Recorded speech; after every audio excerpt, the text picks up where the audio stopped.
মধুবনী নিগম আর ওরা খালি বড় বড় খেয়ে পাটিলা কোন আইসারে খাসি গোস্ত আনছে নিগি না আগত আমরা খাবে না দারু একটা করি আগত খাবে যদি কইলে বাপ রে বাম্পার টেরি তাহলে আমরা খাবো না হলে খাবার নেই যদি কয় বাসা আছে টাস আছে আগত দেখি অসচেতন গ্রামবাসীদের আক্রমণের শিকার অজগর, ক্ষোভ পরিবেশ সংগঠন মহলে।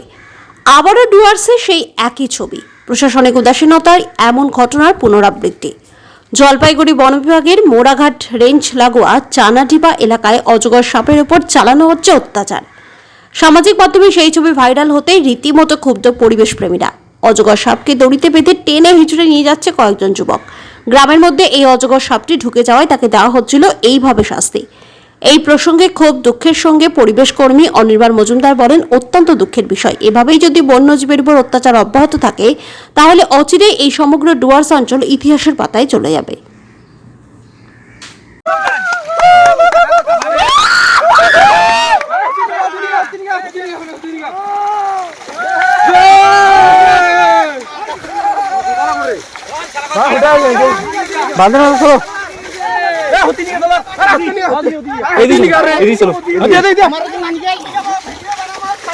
ভিডিও বানা মইতে দিয়া দি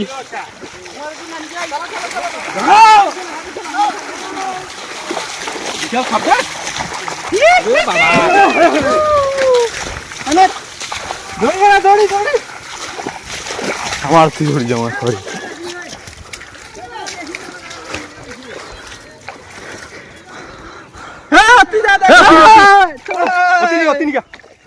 খুশিয়ার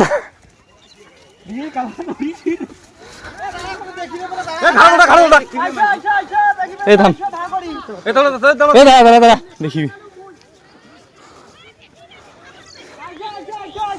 ফটো ফটো অনেক নমক যা তো ইন্ডিয়ানে কোটে নিগম আছে মধুবনী নিগম আর ওরা খালি বড় বড় খেয়ে পাটিলা কোন আইসারে খাসি গোস্ত আনছে নিগি না আগত আমরা খাবে না দারু একটা করি আগত খাবে যদি কইলে বাপ রে বাম্পার টেরি তাহলে আমরা খাবো না হলে খাবার নেই যদি কয় বাসা আছে টাস আছে আগত দেখি খুবই দুঃখজনক যেটা শুনলাম যে মোড়াঘাট রেঞ্জের কাছাকাছি খুব কাছেই যে ঘটনাটি ঘটেছে। এইভাবে অজগরটিকে এটা পূর্ণবয়স্ক এত বড় একটা অজগর সাপকে ওরা দড়ি দিয়ে বেঁধে রেখেছে, যেভাবে লাইলনের দড়ি দিয়ে বেঁধে রেখেছে, অত্যন্ত অপরাধজনক এবং দুঃখের বিষয় যে সাপটি কষ্টে রয়েছে ওখানে। বন দপ্তর তখনও পৌঁছায়নি, এতক্ষণে পৌঁছেছে কিনা, তবে এটা দুঃখজনক। এইভাবে যদি বন্য প্রাণীদের ওপরে মানুষ ঝাঁপিয়ে পড়ে বা আক্রমণ হয় বা তাদের উপর অত্যাচার হয়, যদি শেষ হয়ে যায় তাহলে পরে আগামী দিনে ডুয়ার্সও শেষ হয়ে যাবে, প্রকৃতির ভারসাম্য শেষ হয়ে যাবে, ডুয়ার্সও শেষ হয়ে যাবে।